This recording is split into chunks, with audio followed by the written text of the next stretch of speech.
Conqueror's Haki is one of the most dangerous abilities in the world of One Piece. It's a rare power that only a select few, chosen by destiny, can use. Over time, fans have been introduced to many strong Conqueror's Haki users, especially in the New World. This part of the sea is where the most powerful fighters gather, and it's no surprise that some of the best users of this ability are found here.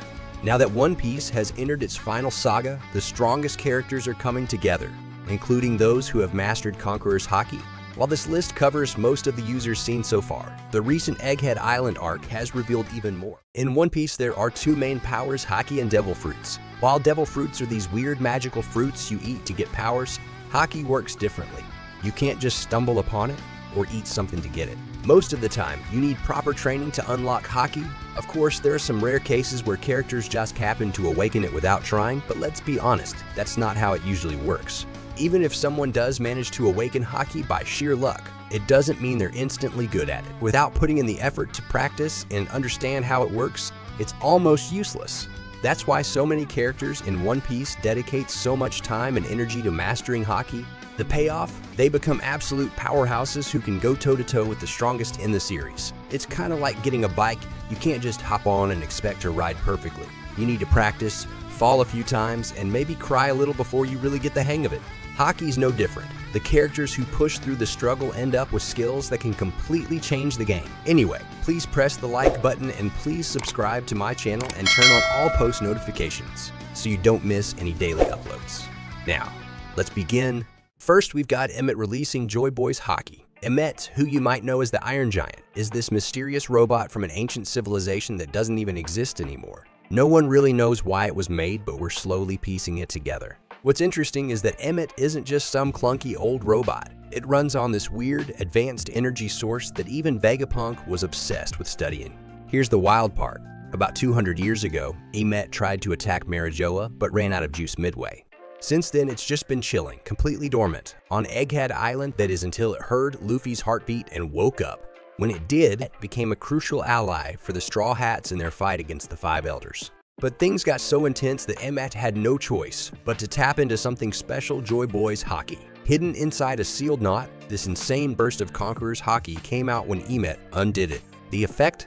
Vice Admirals and Marines got knocked out instantly. 4 out of the 5 Elders were sent packing back to Marijoa, leaving only Saturn behind to face the chaos. Next up is Goldie Roger, the Pirate King. Roger's mastery of Conqueror's Haki was unmatched, especially since he didn't rely on any Devil Fruit powers. Like Rayleigh, Haki was his main weapon in battle. Roger wielded a supreme-grade sword called Ace, which he coated with Conqueror's Haki during his fight with Whitebeard. Their attacks were evenly matched, but Roger's ambition and Haki were said to surpass Whitebeard's. Roger is easily one of the strongest users of Conqueror's Haki in One Piece. Without any Devil Fruit abilities, his mastery of Haki became his signature fighting style. One example of this was when he met Odin for the first time. Roger used a technique called Divine Departure,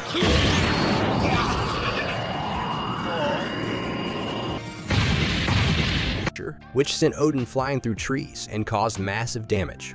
To Odin's credit, he wasn't completely defeated, but the attack showed just how devastating Roger's Haki could be. Later, when Roger clashed with Whitebeard, he fully coated his sword in Conqueror's Haki. Despite being sick at the time, he was still able to fight Whitebeard to a draw.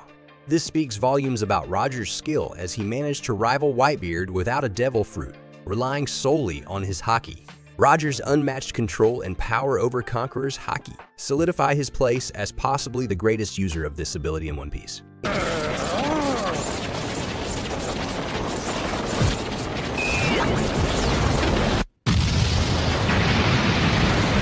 One of the Yonko in the One Piece world, even without a Devil Fruit, Shanks has mastered all 3 types of Haki, making him one of the most impressive fighters in the series. His control over Conqueror's Haki was first shown when he visited the Moby Dick. Even while holding back, his Haki was strong enough to damage Whitebeard's ship physically, although we haven't directly seen him use advanced Conqueror's Haki in battle yet. It's almost certain he has mastered it. Shanks' Conqueror's Haki has always been considered incredibly powerful, but fans didn't get to see its full extent for a long time. That changed after the Wano Country arc ended. When Aramaki, also known as Green Bull, tried to invade Wano, Shanks stopped him without even setting foot on land. From miles away, Shanks unleashed his advanced Conqueror's Haki, sending it from his ship all the way to Wano, Just the sight of the Haki bolts left Aramaki trembling in fear. This moment made it clear that Shanks might be the most skilled Conqueror's Haki user alive today. Shanks has always been hyped up as one of the strongest characters in One Piece, but up until the Egghead arc, we didn't really have much to back that up. That changed during his brief clash with Kid near Albath, and let me tell you, it wasn't even close. There were two moments in that fight that stood out.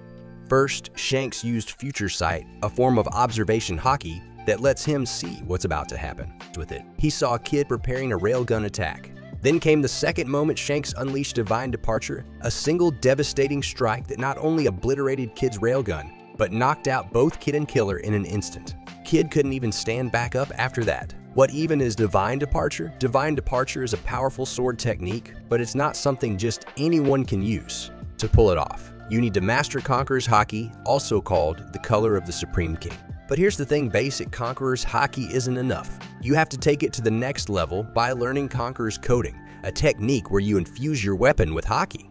Once mastered, this allows you to release massive blasts of energy that can overwhelm even top-tier opponents. The attack doesn't cut, it's more like a concentrated shockwave of pure Haki designed to blow enemies away. So far, only 2 people have been shown using Divine Departure: Shanks and the former Pirate King himself, Gol D. Roger. Roger was first person we saw use this move, and it was during the Wano arc and a flashback about Kazuki Oden. Curiously though, Divine Departure didn't leave any cuts or scars on Oden, emphasizing that the technique is more about raw power than slicing.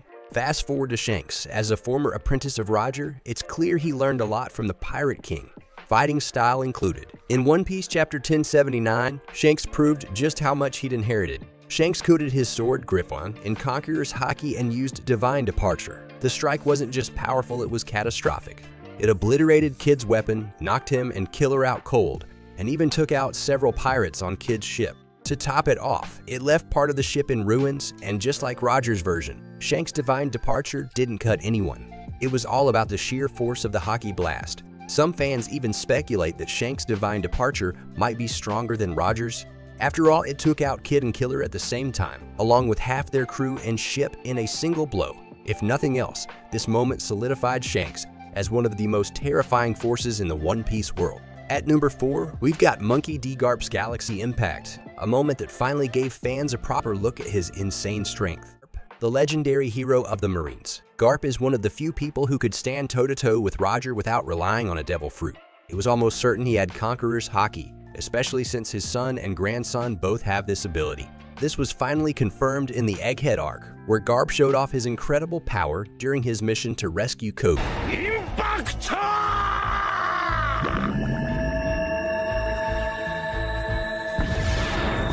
Garp's Conqueror's Haki is amazing. When he arrived at Pirate Island, he used a technique called Galaxy Impact, leaping into the sky and unleashing a blow that instantly destroyed a large portion of the town. His other moves, like Blue Hole, were also powered by Conqueror's Haki. Every punch he threw was enhanced by his Haki, and his strength was so overwhelming that even Kuzan, a former Marine admiral, couldn't stand against him. While Garp's power has lessened with age, he still managed to overpower an admiral and split an island-sized skull with one Conqueror's Haki-infused punch. In his prime, Garp claimed he could have destroyed the entire pirate island if he wanted to. Even now, his Haki is strong enough to place him among the best, making his feats all the more impressive despite his age. Known as the strongest pirate in the world during his time, Whitebeard was powerful enough to destroy the entire world if he wanted to. He was Gol D. Roger's greatest rival, and the two were equally matched in combat, as seen during Oden's flashback. Whitebeard mastered all 3 forms of Haki, using them at an incredibly high level. During a clash on a remote island in the Grand Line, he coded his weapon, Muraku Mogiri, with Conqueror's Haki and went head-to-head with Roger.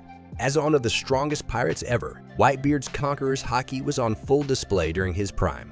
Fans saw him create massive streaks of black lightning when clashing with Roger, proving just how strong his Conqueror's Haki was. Unfortunately, by the time of the Paramount War, his health had declined so much that he couldn't even use the basic form of Conqueror's Haki. In his prime, however, Whitebeard was nearly unstoppable. Very few could compete with him, and his use of Conqueror's Haki made him one of the strongest characters in the One Piece world, one of the strongest samurai to ever come from Wano. Oden was born exceptionally strong and became even more powerful during his travels with Roger and Whitebeard. He mastered all 3 types of Haki, but his specialty was Ryu, an advanced form of armament Haki, using his full strength. Odin managed to injure Kaido and leave him with a massive scar. It's unclear whether Odin's Togen Tatsuka attack involved Conqueror's Haki or just advanced Ryu. However, Kaido himself stated that Conqueror's Haki is the only ability capable of seriously harming him. This suggests that Odin likely used it during their battle. Kaido later recognized Zoro's attack as Conqueror's Haki because it reminded him of Odin's strike. Odin's skill with forging legendary swords like Enma and no Habakiri further highlights his incredible strength and mastery.